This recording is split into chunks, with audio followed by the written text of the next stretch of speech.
Hey, good evening, everybody. This is Patrick. Let me start over, everybody, because Do I you did remember this who you are? I did this the other day. I don't well I never know who I am, but I forgot to hit recording for Rob. Good evening, everybody. This is Patrick from the Poison Pen Bookstore in Scottsdale, Arizona, and we are delighted to see our friend Tracy, PJ Tracy, writing as The Deepest Cut. This is the brand new book, a Monkeewrench novel. Um, And Tracy has signed a batch of books for us very kindly. I'll go ahead and put a link in the comments field if you'd like to order one.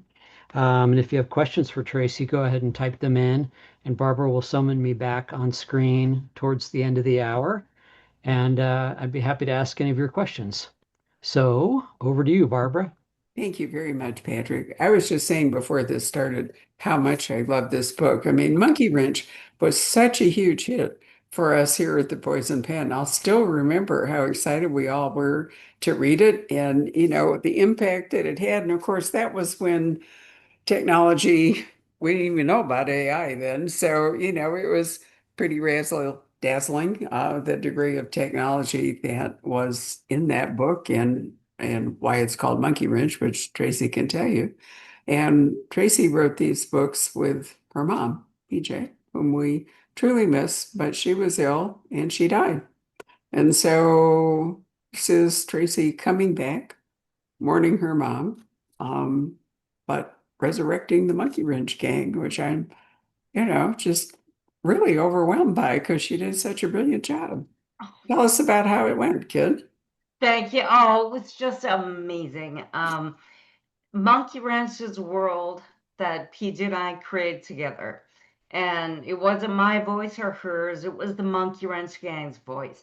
And so it's very special to my heart. And we had written eight together when she passed in 2016. Yeah, And I had no idea if I could write another without her or if I wanted to. yeah. And I sat there for 2 weeks, and then, like magic, I just started writing, and I wrote the first draft of Guilty Dead in 5 months, which will never happen again. But it was so cathartic, and it was PJ on my shoulder laughing like she always did. And so I wrote two more, The Guilty Dead, Ice Cold Heart. And then it started feeling a little bit lonely, and so I decided I needed to rejuvenate and spread my wings. So I wrote the Detective Margaret Nolan series set in LA because I lived there for 10 years and had all these great observations and experiences. But PJ and the Siren Song Monkeewrench called me back. And boy, I'm so glad I did it. It was so much fun. And it was just like going back home. Sure it was. And actually, it is going back home because Monkeewrench is firmly rooted in Minnesota. Although I recall Absolutely. in one of the books, I mean, it's been years since I read them, so I have to really think about this. There was a foray into Wisconsin, wasn't it? Wasn't Yes, there was a dead run. Yeah, okay. I do remember that. And so there is, there's not a staggering amount of Midwest mystery. I mean, there's John Sanford has written some, William K. Kruger, we know, has done that.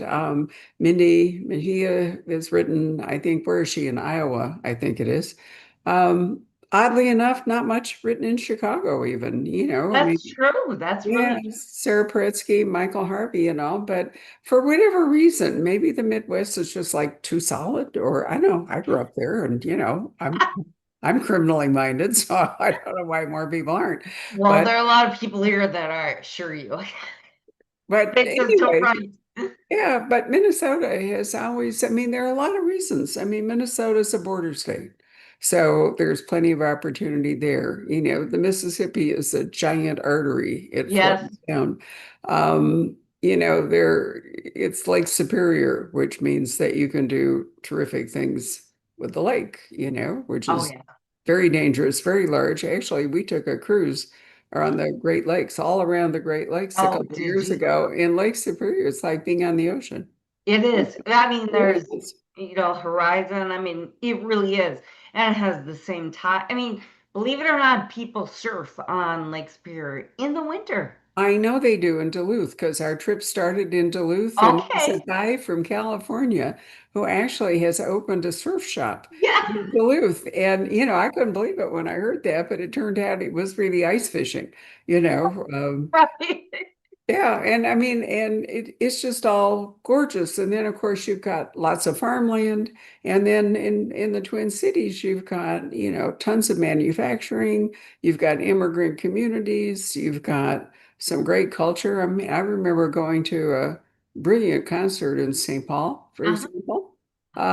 So there's so much in Minnesota, which is also a very big state, to write about. And it was like a perfect place for Monkeewrench. So, I mean, there are a lot of books about LA, and I understand why you wanted to write about LA, but there aren't as many books about Minnesota. So That I'm really glad that you decided to go back there. Even if you don't want to write Monkeewrench, you could write something else set in You're Minnesota. right, exactly, because as you just said so beautifully, it's so rich and it's so diverse. It's like this fecund palette can go. I mean, often in Monkey Ranch, we'll go to northern Minnesota, which is totally different from like anywhere else in the Right. entire country.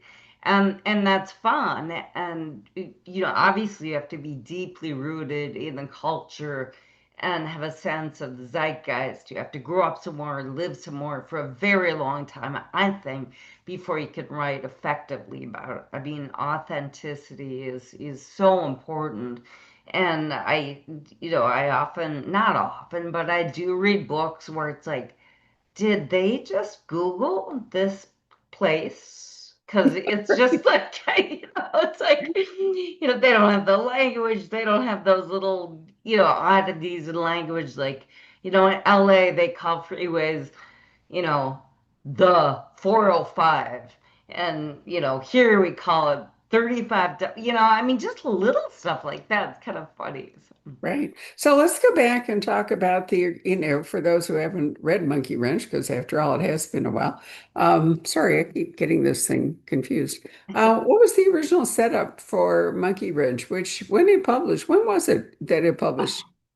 2003. Yeah, I thought it had 22 to years be. old. Yeah, a long way back. But I mean, the concept then of, investigators that were using technology as a tool was pretty fresh at that point. So what inspired you and PJ to, think up Monkeewrench, which is the Well, name of the group, by the way. pardon? It's the name of the group. Oh, Monkeewrench yes, yes. It's is, the name is of very eccentric computer geniuses, right. who all have very dark, troubled pasts. And there's the homicide detectives in Minneapolis. And PJ and I, at that point, had been making a living doing Harlequin romance novels. And it's very restricting when you're writing, super genre romance. It's like you have a man, you have a woman, they meet, they fight, they make up and live happily ever after, or so you think. And at that time, they were even, deterring secondary, for sure, no tertiary characters. And we're going nuts because there were two of us. We had so many ideas, and we've always loved the mystery thriller genre and had a passion for it. So we took a year off and decided, let's write something we love and populate it with characters we would love to have a cocktail with. And that became Monkeewrench because they're so quirky and fun. And then you have the straight men, the homicide cops, but they're really not that straight. They're also funny too. And it's just merging that. And the cyber angle came from my father, who was one of the original computer geeks. He was a computer engineer and started working for Sperry Univac, which was a government contractor, 1972. Wow. So he was also a computer genius. And so even though I never understood it, I was always, surrounded by this technology. And, it changed even way back then, it was just, the trajectory is so fast. I remember going to bring your kid to work day. And I was like 5 years old. And Phil brought me in, and I was so impressed because there's security guards, and I had to sign in and get my badge. And he took me in this huge room, and it was all computer. I mean, anyone who watches science fiction knows room size computer. And I was, just in awe of it. And he nudged me, said, Tracy, one day computers will be half this size. Right. Not even envisioning the smartphone, of course. Right, exactly. I So know. that really kind of just perked my imagination. And then he was an amazing resource. So we'd figure something, ask him if it was possible, and say, if it's not now, it will be in a year when the book's on the shelf. And he was right every time. So, Wow. Well, that does explain in part why you chose to create this gang. But it's when all amateur sleuths, meaning not actual professional law enforcement people, are solving crimes, they have to have some kind of hookup with real law enforcement who could make arrests. So we had the two Minneapolis homicide detectives, Leo Magozzi and Gino Rolseth. And their relationship with Monkeewrench was rocky at the beginning. And yeah. Monkeewrench had, while there was an older, really rich, eccentric guy kind of bankrupting the thing and maintaining like this giant house where they could live, there were some really amazing women in Monkeewrench. So that's where your romance background came in, didn't it? Yeah, I It think so. really did. Yeah, the women, and then of course you have this frisson between Magozzi and Grace McBride, who's the alpha dog in Monkeewrench, Right. and throughout all 11 books, it's been so amazing to arc it because it's very different now, their relationship than it was before. So that's an additional thing to play with because Sure. It's that there's kind of classic enemies to lovers, yes, term yeah, exactly. from romance. And so it was nice in this book to have Grace and, excuse me, and Leo and see where they were, but to see where everybody else is too. And then who's Wolfgang Mauer? Because he's a key player in this reboot. He certainly is. Wolfgang Mauer first appeared with his father in Ice Cold Heart, the predecessor. So essentially, this is not a sequel to Ice Cold Heart. I think it's more of a continuation because I wasn't quite finished with the story or the characters, and I wasn't finished with the villains because they were just so bad. And there's nothing better than a really bad villain. And so I chose it, as I mentioned before, I read all 10 Monkeewrench before I wrote a word of the deepest cut. And I thought, what better place than to pick up where I left off, for continuity. So Wolfgang Mauer is the adopted son. His father was a sadistic war criminal in the Balkan Wars. And Wolfgang was a war orphan who was actually gifted to the sicko as a present from a fellow militia. And he raised him and obviously warped him very badly. So they were very bad people in Ice Cold Hearts, and there were a lot of sadistic murders. Um, and Wolfgang also, of course, Leo, Gino, and Monkeewrench were able to apprehend him, and he was committed to a high security psychiatric hospital in the boondocks in southern Minnesota.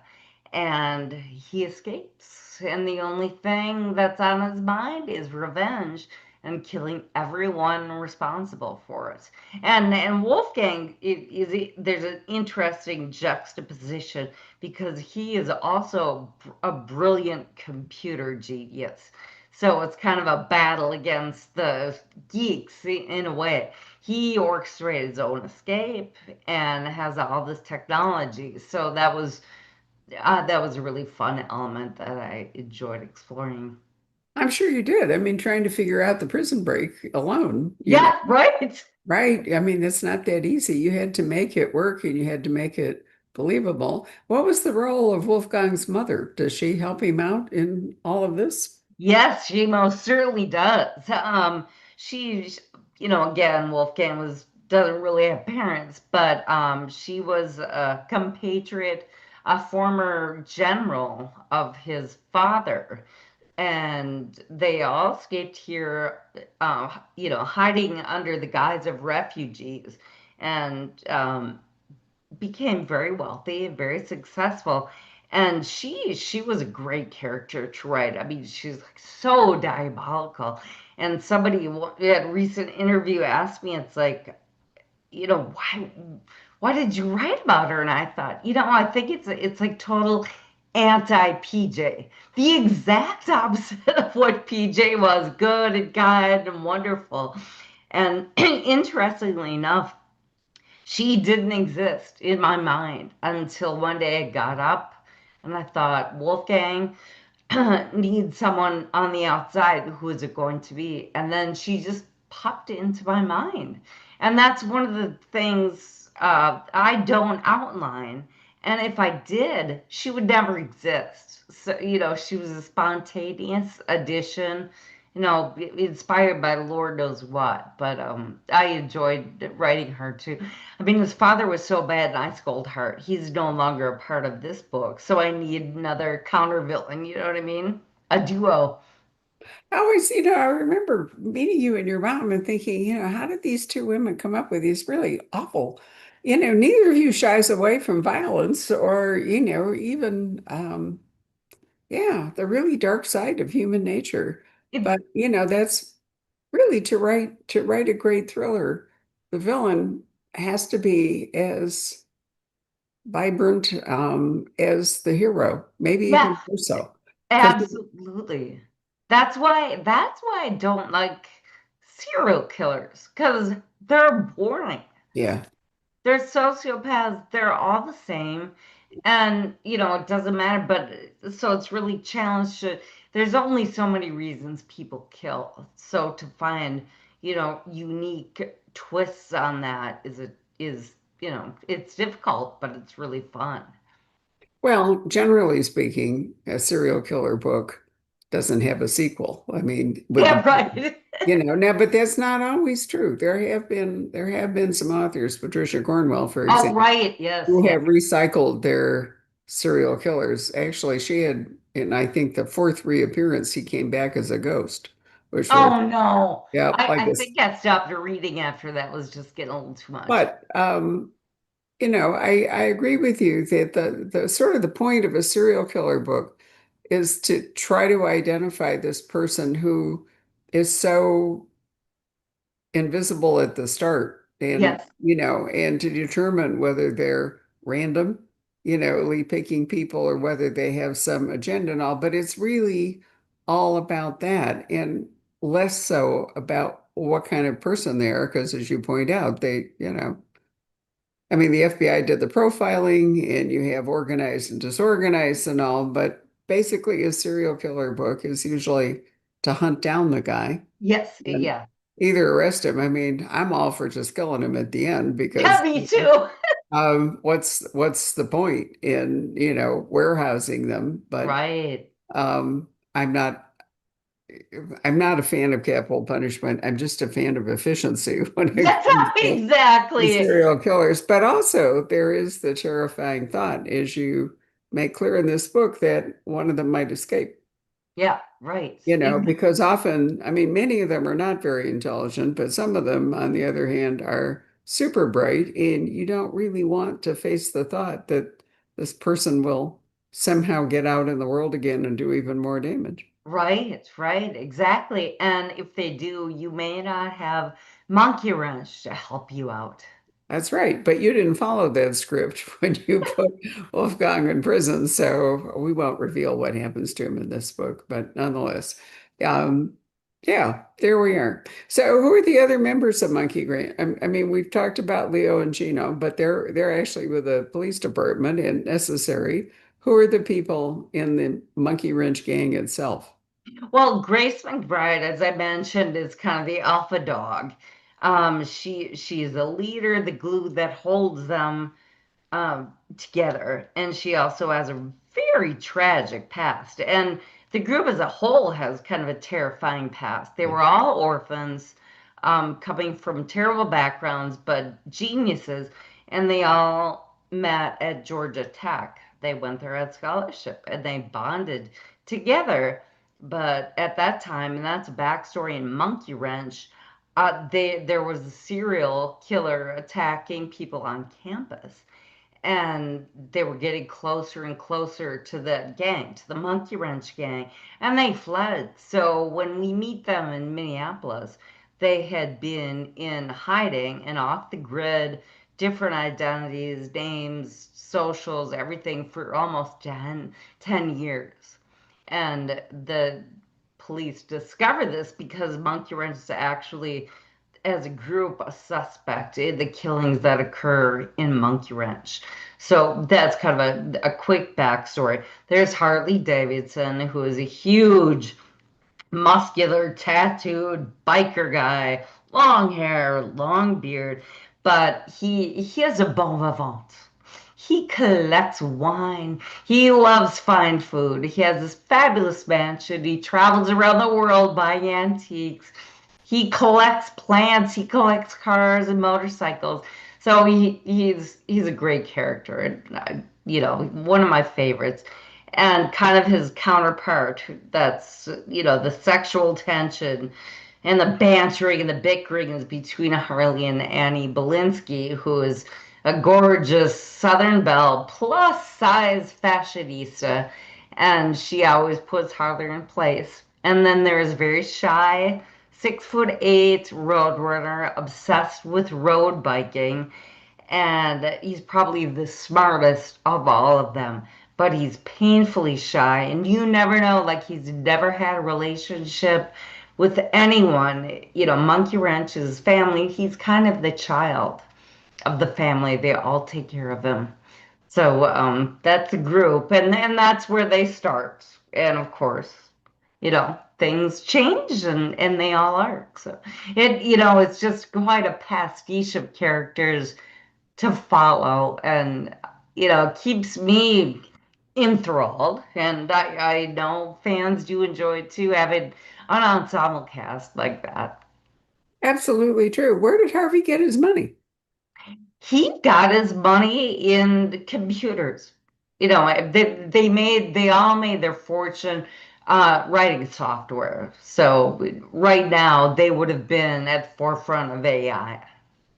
Gotcha. Okay. Well, I mean, somebody has to pay for the The giant. mansions, the Yeah. travel. Yes, they're all wildly wealthy, but still live, in isolation. I mean, in the beginning, they're still very paranoid. They all carry, and they have their past, they're getting over it, but it's never far away. It's always the back of their minds. They have amazing security, and they they also donate all of their skills and talents with software that they give free to all law enforcement to help them solve crimes with efficiency. And this was a concept PJ and I created, I think, in Live Bait Dead Run, where they have a giant computer called the Beast. They call it the Beast. Basically, it's a huge parallel processor, which means it could take all this information and instantly kind of go through and collate on the web. Well, it was like literally 6 months ago when and I thought, wait, that is AI. Mhm. PJ and I invented AI. But we're not billionaires. What happened? I guess you have to actually do something about it instead of just having the idea. Yeah, you actually have to make it work. Very true. Yeah, right. Yeah. Well, I mean, it's harder and harder for anyone to, really go off the grid. Yeah, And so, the situation that you created a monkey wrench for them to go and hide isn't really possible today. So once Wolfgang gets out, it's always probable that he's going to figure out, where they are. And so it's not that they can hide from him, it's how are they going to fend him off is the right. driving question, right? Yeah, exactly. Because even Monkeewrench isn't safe. I mean, they know enough. They can erase things and hack everything. But as you said, it's like the internet's forever and it would be impossible nowadays. So they had to change tactics and adapt. They do, right. So if you were to go forward, now that we've, kind of settled back in, what would be the challenges, do you think? I mean, how hard would it be for you to keep up with technology to the point where it makes sense in the book? Oh, that's easy. Is I it? still my father has passed, but I have lots of people like him in my life, really dear friends who are as brilliant as he was. So, they're always an email or a phone call or a dinner party away. And I speak with them often just to brainstorm because then your mind gets. But part of it too with the entire Monkey Brain series is that I read race, I keep track, I love research, so I'm seeing what's happening. And my tactic is to extrapolate and see, okay, this is now what happens next. So, I have the base of, vague knowledge from friends or from my father in the past. I extrapolate and then say, how can we make this happen? Because authenticity is important. I want to make sure it makes sense in the book. I think the hardest thing is trying to figure out. I mean, these plots are really intricate, and I don't know how it happens. I always say I'm going to write a simple book next time, and they get more complex. So that's always the big challenge for me. It's like, what's the high concept? I always think of a book, beginning a book, I think about it like a movie and you need high concept. Characters are there, dialogue is there. What's the big thing? It's going, oh, that's new. That's a zinger. Aha. Okay. And do they come to you like lightning bolts? Oh, hell no. They come to me like lazy, drunken sloths. They just kind of Hmm, creep up on me. I But see. once I start writing, I'll do a vignette, say, of a character and just, free form, just stream of consciousness. And then, actually the characters help me develop that. So I work with them. Maybe I sound nuts, but I really do. And how characters react, what they say, how they behave, and even the most mundane situation can spark an inspiration that furthers the plot. It's kind of magic. I guess I can't really explain how it happens, but it does. So do you have to spot them back sometimes if they've gone too far and Oh, something absolutely. to you? But I don't know if they can ever go too far. But yeah, there are times when I'll just write something and the next morning I'll read it and say, no, no, no, that's just a little too over the top. So, Right. So when you're doing all this, is this a like a linear progression, or do you tend to write in scenes and then figure out how to put them all together? no, Peach and I used to do that at the beginning and maybe write scenes out of order. But as we progressed, and me especially, it's totally linear. The vignettes that I do are kind of prep work, and I have a huge file of them. So often something I did like 10, 15 years ago ends up in a current book. It happens all the time. But once I have a beat on it, I just write straight through. And Okay. you kind of have to when you're letting your characters drive the buggy. No, I can see that, but do you have an end game in mind when you start, or does it develop as you're driving the bus? It really does develop. Generally have an end game. Obviously, you need a villain, you need their motivation, and you need to have a general idea of how it's going to end. Are they going to be captured? Are they going to escape? Are they going to get killed? And so I think that far ahead. But by and large, for the most part, I just enjoy the ride. That's wonderful. I know it's always fascinating to talk to authors, creative people. Everybody has a process unique to Yes. them, even if there are some commonalities. And I always wonder.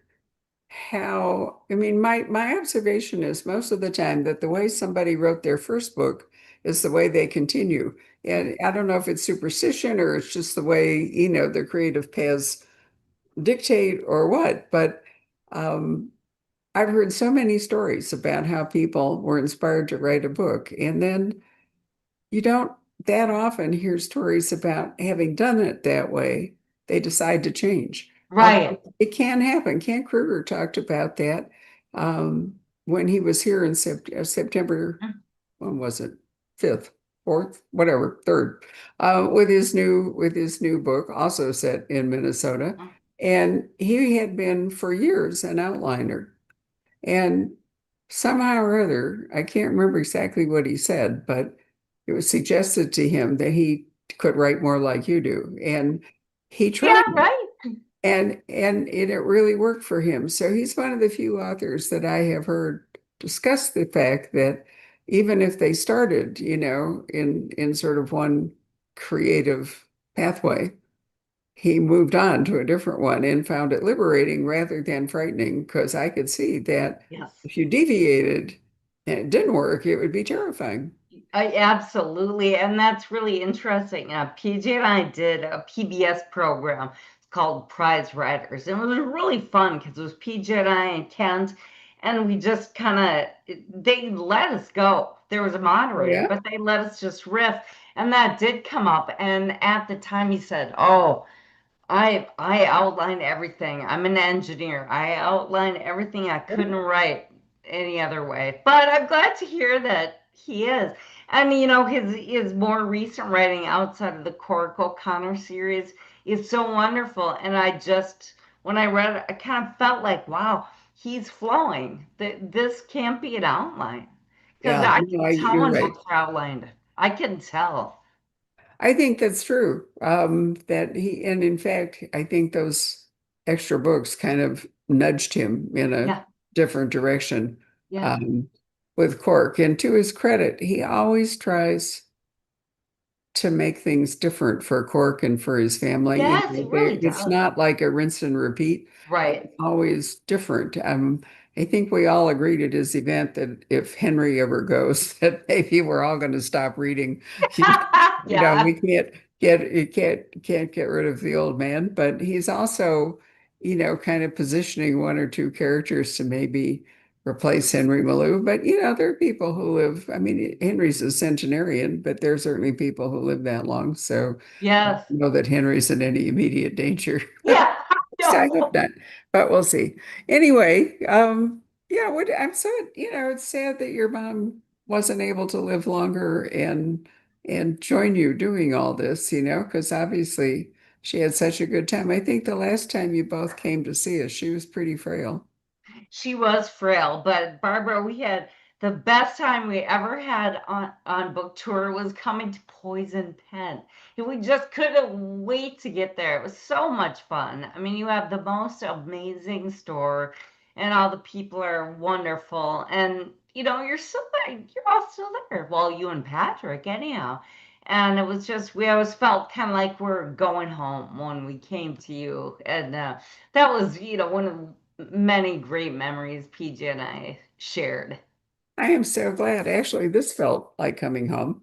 Oh, I just can't tell you how happy I was to read it and enjoy it so much. Let's call Patrick up and see if he has anything to add to yes, our conversation because he's been with you same time as I have. exactly. I remember signing Monkeewrench in the back room with Yeah. Patrick, and we Yeah, talked about the replacements. that's right. We always talked about the replacements and Paul Westerberg. Oh, you're right. Let's see. Um, let's see. Okay, Stefania, our Italian friend, tuning in. It's like probably 3 in the morning there. But she had a question about your character Leo Magozzi. Yes. He seems to have Italian origins. Where did you get the inspiration for his She name? really loves Italian names, doesn't she? We can count on. Yeah. Exactly. Actually, Leo Magozzi is based on a very, very dear Roman friend of mine. And his at the time we were writing it, his first son was born. and his name was Leone. So we called him Leo Magozzi after my dear friend. Very Let's nice. see. Yeah, so he is actually based on a real person whose name isn't Magozzi, but I won't out him. Gotcha. Let's see. Here's a question. Is it easier to create a good character than a bad one? Is creating a character something that's constantly evolving for you? Yes, it's always constantly evolving. Even the characters that exist obviously constantly evolve. But I love writing characters so much. Every book's got a new player or two or three. So that's part of the joy of writing, I think, because I mean, we're surrounded by people all the time, and all I do is watch people and I make up stories about people. And it's just if it's in here, it clogs up my thinking. My neurons get all gluey, so I want to get it down. So I put that in a book. Well, I'm sorry, what was the first part? I went off on a It had tangent. What was no, the no, first part? no. I think it had to do with, is it easier to create a, Oh, good guys or bad guys? yeah, Well, it's a lot easier to write about good guys because I am not a psychopath. But that said, because I'm not a psychopath, there's something just wickedly fun about like delving into that creepiness. It's sort of not living vicariously because then I do sound like a psycho, but it's just so far removed from who I am that it's fascinating. We're all fascinated in things that are, polar opposites of us. And yeah. I'm a polar opposite of We don't want to read about like healthy, well-adjusted people making good decisions, do we? no, No. absolute boring. We would like to do that in real life, but we don't want to do it in Exactly. crime Where's the fiction. conflict? Right. Um, okay, another question. Do you set limits in your writing, or do you write freely about any topic you want? Is there any place you won't go? Yes, I will never hurt children or animals. I mean, things that absolutely horrify me and give me nightmares, literally nightmares that I can't even think about. That's off limits. So, and also for all the murders that I've committed fictitiously, um, there's no gore and it some of the victims are women, but violence against women when it's graphic and it's only women is I hate reading about it, so I don't read about that. And as Barbara and I discussed, I hate serial killers. They're disgusting and they're very prosaic, really. I mean, they're just sociopaths or they're psychopaths. And but they're so, I mean, how could you say, well, they're more distasteful than other killers? I mean, you can't really make that distinction. But those are things I stay away from. Just want a good old-fashioned thriller and a good, clean murder and solve it in the end, and just average everyday stuff. Um, you've kind of talked about this a little bit, but Renee would like to know, how many more books do you plan on writing in this series? And then will you be writing any standalones or other series? Yes, well, I don't know if Renee knows that I did do a four-book series, the Detective Margaret Nolan series set in LA. So that was it. I That's would why I love. thought you were, that's why I thought you were in LA, by the way, Oh, right, because because I of was, that yeah, I was series. writing it after the fact. Yeah, yeah. But I I would love to. I don't know for sure. I know there will be another Monkeewrench book because I love them so much. They're so much fun to write, and I can't stay away. But I don't know what that will be. Right now, I'm working on a standalone, a brand new character set also in Minnesota.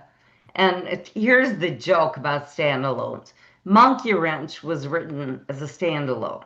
Now we're 11 books in. Mhm. Deep into Dark was written as a standalone for real. No, 4 books. So I'm afraid if I write a standalone, someone will say, "Oh, this is great. Let's do a series." That's fine with me. It's a blessing to have a series. but I'm working on that. I am also adapting Desolation Canyon for the screen. Really? Yes, I've been wanting to adapt one of my 15 books for so long because I do write them like I'm writing a movie. It's just there's all the interior thought narrative, which I love. But I'm a good script writer and I've written many scripts before. PJ and I wrote scripts together. And for some, I don't know, Desolation Candy just thought, God, that would be so creepy. So I'm doing that now and I'm about halfway done. And it'll probably take me maybe 2 months total. And I think I'm just going to keep adapting books in my spare time. Eventually, somebody's going to buy it, right? I mean, the odds are good. Definitely. Very true. Let's see. What else do we have here? Um, yeah, somebody, I can't find the exact question, but somebody asked about, who are some of the authors that inspire you? Do you have any favorites? Gosh, I mean, I read so much, I mean, there are so many authors I love. I can't even, you know, lay them out right now. But probably more importantly was um, in my formative years as a very young reader, what really influenced me, and I loved Sherlock Holmes, Conan Doyle, of course. Nancy Drew, love Nancy Drew, and that was kind of the mystery thing. I loved mysteries. I loved Mark Twain. I loved Mark Steinbeck. I loved Russian novels, and I became a Russian major. So I mean, Oh, I love really? the melodrama of the literature and the music and the culture was always something, excuse me, that fascinated me from a young age because I'm a Cold War child, right? My grandfather was a scientist. He worked on the hydrogen bomb. So you have this boogeyman, and I knew a lot about Russian culture from a young age. I had no idea where it was coming from because everything was classified at the time. But more contemporarily, I remember reading, Dean Koontz, which was, I mean, and Stephen King.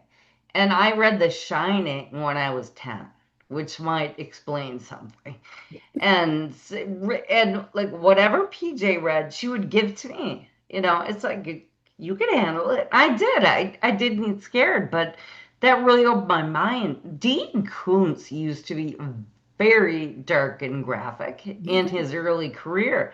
And I think I read one of his first ones. I know I was probably 11, 12 max. I'm like, oh my God. But I mean, that's just totally set my brain in a different direction and hopefully didn't warp the paths. But I mean, that was a great thing about PJ. It was like from the time I could hold a book, it was always about reading. We're always reading together, we're writing together, acting out bedtime stories with my stuffed animals and nothing was off limits. I mean, there were times when we'd write something and PJ's with my stuffed animal, and suddenly out of the blue, it was totally improv. She's throwing Teddy against the wall because she's so mad. I'm like, we didn't write that. And I'm laughing my butt off. And then years later, I kind of figured out it's like, PJ was probably really mad at my dad. She just threw that in there. Do you have Interestingly, an old school spy novel in you with thinking about with your dad and some of that lore that you picked up? You know what? I'm not sure because I've never written in that way before. But the thing is, it's funny you asked that because I was just talking to an author friend of mine not long ago, and we were chatting about my, kind of cloak and dagger history, and I have all this documentation. And I thought, why am I not writing like an old school spy novel? And I mean, I think it would be fun because I have the background to do it. Um, Yeah. it would take a lot of retooling, but I do love spy books. Now, I mean, I just devour them. I never read Ludlum until probably I was in my 30s, and then I'm like, God, I love this. This is really cool. So We'll see. We'll see. I Who mean, knows? it's fun to know there are many places I can go. Let's see. Yeah. Did you learn to speak Russian? Yes, I was fairly fluent actually because it was my major, and there was hardly any. There were like three students by junior year and senior year. So my entire, I mean, you have to learn language constantly, but my entire senior year of Russian was all independent, one-on-one study of language with my Russian professor, who is an amazing woman from St. Petersburg. And I think just in our chats, and we'd go to the bar together and have cocktails.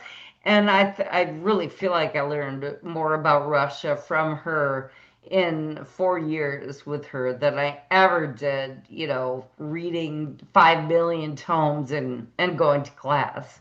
And afterwards, I tutored Russian immigrants for many, many years. And Wow. I learned even more about that. I mean, in the 80s, there was a big diaspora of Russian Jews coming into Minneapolis, and they Yeah. were looking for tutors, and I gladly did it. And I'm still friends with every family that I tutored, and they're all incredibly successful. They came here as doctors, they came here as surgeons, rocket scientists, and they had to start over because none of the accreditation worked here. So they had to start at the very beginning. And they did. They worked as dishwashers. They worked at data centers. They worked as cleaning people and janitors and took their classes to get back to where they were. And they're all brilliant now. I mean, it's really amazing. And just watching them, watching their kids grow up and be successful. So you could go back in time, have a defector. This is before the fall, right? Yeah. Defector end up in Minneapolis. Barbara, you can fill in, and Hey, yeah, so write a much. plot for me. There's so much After material plotting there. your next novel, it's usually me Yeah, that does that. So good for That's yeah, you, I could Patrick. use the help. I mean, really, it's so hard to plot a novel. But you know what? There are so many Russians here, and there were back then before the wall fell. And we all know they're defectors. very Um, interesting. and just and I think what was that? Was that Red Sparrow? Red Sparrow. Yeah. Jason Matthews, Yeah. yeah, Yeah, yeah, I He sadly love that. died after just a couple of books, and he was really on his way to books. Oh, Yeah, he did. oh yeah, yeah, he Oh, was on his way to a really wonderful career, he but was very um, young. I think he only wrote three, wasn't it? I think he only wrote three just novels. three. Yeah, Oh, Yep. I think he had a heart ailment. I can't remember what it was, oh, but yeah, no, it was so sad. I mean, he was amazing, and then yeah, he was. there he was, gone. But Yeah. yeah, I don't know. Today, trying to write a spy novel at the moment, I think would be extremely difficult. It would almost have to be historical. Well, I think Right. all spy novels kind of have to be historical because right Yeah, now yeah, it's you're right. there was more. I mean, it wasn't romantic, but the world was so much more innocent and less And ordered. I corrupt. mean, despite the ructions, there was a lot more order at the moment. There There was was, there was. I mean, it's there in a way an honor among spies, like there used to be an honor among thieves. I mean, the Italian mob, they're here, and it's like you never touch the family. And then you get just these sociopathic monsters. And now it's like everyone's fair game. They'll decapitate your kindergartner and hang him from the clothesline. I mean, it's a very harsh and dark world. And, that's why I love history and the thought of writing an historical is actually soothing because it's different times. You're right, it is soothing. I think Yeah. that many people are trying to read soothing. On the other hand, horror has made a gigantic comeback, and so it's the opposite of soothing. But maybe reading about fictional monsters makes it easier to, live with That those. That I believe that's why, in the big horrors of the 50s and 60s and 70s, there were real monsters. There were the big bad Russians. In the 70s, suddenly there are serial killers everywhere. People Yeah. are terrified, and I think you're right, Barbara. Absolutely. Reading about fictional monsters puts up a barrier. It feels like it's the shell, the secure shell. And I always keep my eyes on trends, and I love horror. And also I thought about doing a horror novel too. Nothing gross or but just kind of a contemporary horror novel. I don't know. I don't know. We'll Oh, see. there's a Maybe I'll lot of do a it. spy horror novel. Yeah, no, I can see that. Well, this is the scary season coming up, October. Yeah, So there's an absolute tsunami of horror novels coming at us. Some of them on the cozier side, some of them on the really dark side. okay, Right. interesting. So you'd have to set your sights generally for October. So, Patrick, was there anything else? I think we've covered all of it. Um, yeah. A question, do you read Martin Cruz Smith? Do you like his books? Adore him. He is a genius. I love it. I mean, one of my favorite books, Gorky Park. I mean, Do you know we lost him in July? oh, oh, I know. That's what I'm saying. It's been a hard year. We lost yeah, Martin, now Tom Perry. I'm waiting for another shoe to drop, but I hope it won't. I know. I hope But not. it was a real gift, I mean, all the Arkady Renko books were so amazing. They And were, he died the week that his last one came out. So he is lived that long enough. right? He lived long enough to have his family reading the reviews, which Oh, that's, his daughter Louisa and I have emailed, and I'm grateful that he did. So oh, life and is he good. was pretty old, wasn't he? He was in his 70s. He had Parkinson's for a long time. Oh, And okay. that made it hard. But what was Tom? Tom was 78. So Yeah. yeah. Yeah. Well, you never know when your No, number's up, right? that's right. So there.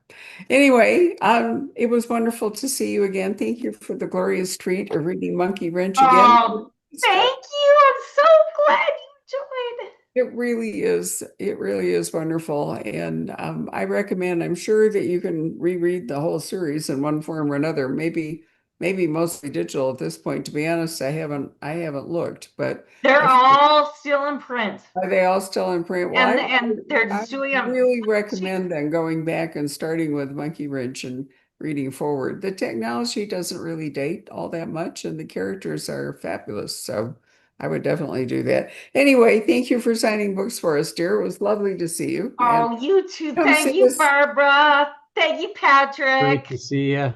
Be Big nice to smooch. have you out here in person again one of Yeah, these come days. see I us. was going to this year and it didn't work out, but next book, I promise. And I Okay. will be visiting you. You're the only ones. If you Okay. come in the winter, you will find many Minnesotans right here. So I have family there.